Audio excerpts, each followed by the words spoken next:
So in the last video, we talked about an improvement to our model of silicon, or specifically our model of an electron in silicon.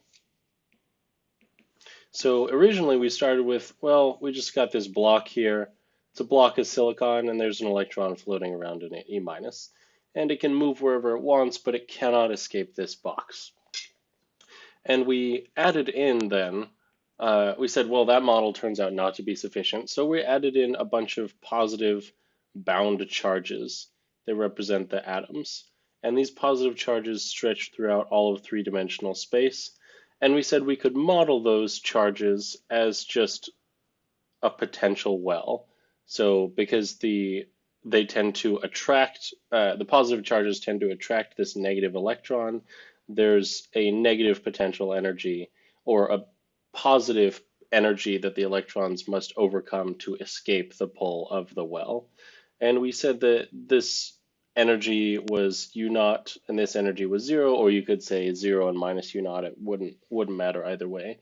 And this leads to what's called the Kronig-Penney model. And typically this is graduate level material, so I'm not going to be covering the solution in depth. If you want, I can make a video on that, but I don't think it's a priority for really understanding how this stuff works. It's a lot of really complicated math, basically. But essentially, it's just solving the Schrodinger equation, plugging in u is equal to this u of x. And you might say, well, why did we use this sort of square wave type shape? Why didn't we use a more accurate one that involves like 1 over r's? And the reason for that is that it would have been really, really complicated. The math involved in solving just this relatively simple potential function is incredibly complicated.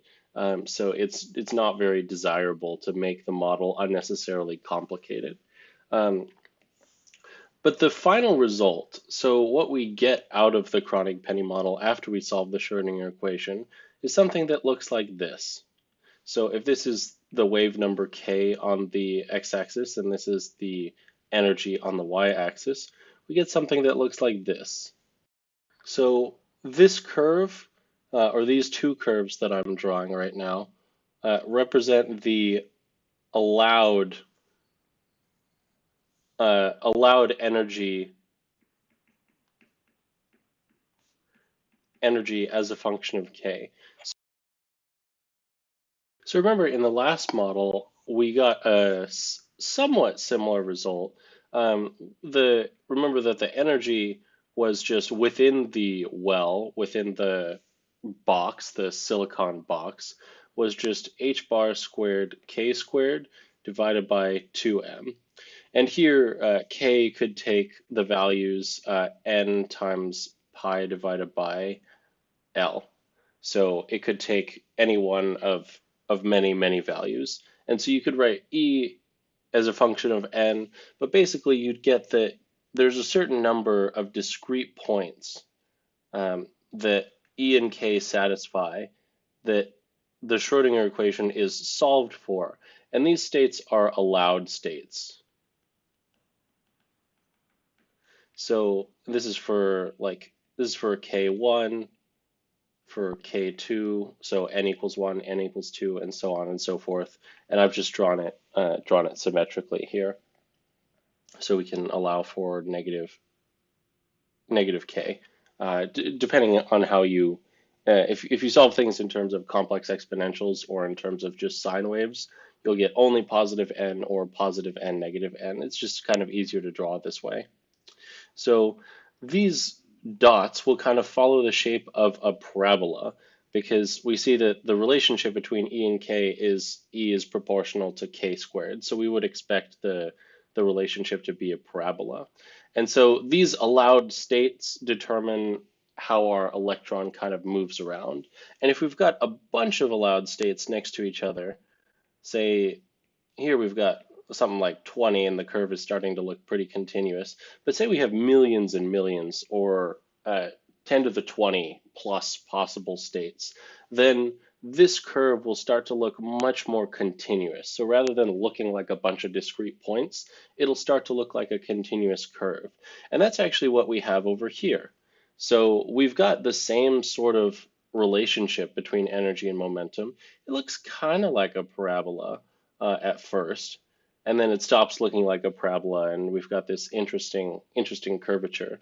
So we'd expect that for small energies, so for small deviations from, for small, say, delta E, small deviations from this energy near the bottom of this little band, we'd expect our results to be pretty similar to the results for the electron in a box, at least in terms of the electron.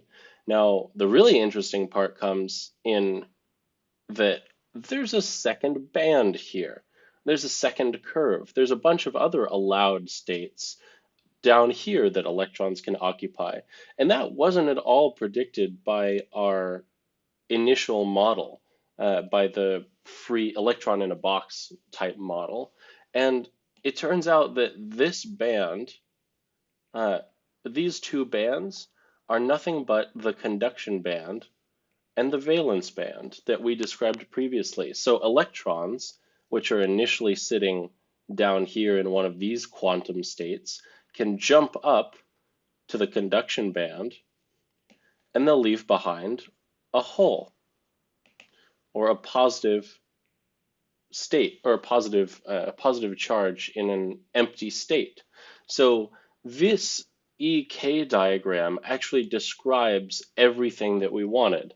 And in a moment, I'm going to go over how we can calculate things like the hole's mass from this graph. But basically, this EK, E as a function of K, and the relationship between energy and momentum, the energies and momentum that solve the Schrodinger equation, these are what actually gives rise to all the quantitative predictions that we can make about silicon. And the other cool thing about these EK curves is they can actually be computed numerically. So if you want a really, really precise version of the Kronig-Penney model, or say you want to account for things like electron-electron interactions and other things that we ignored in developing this model.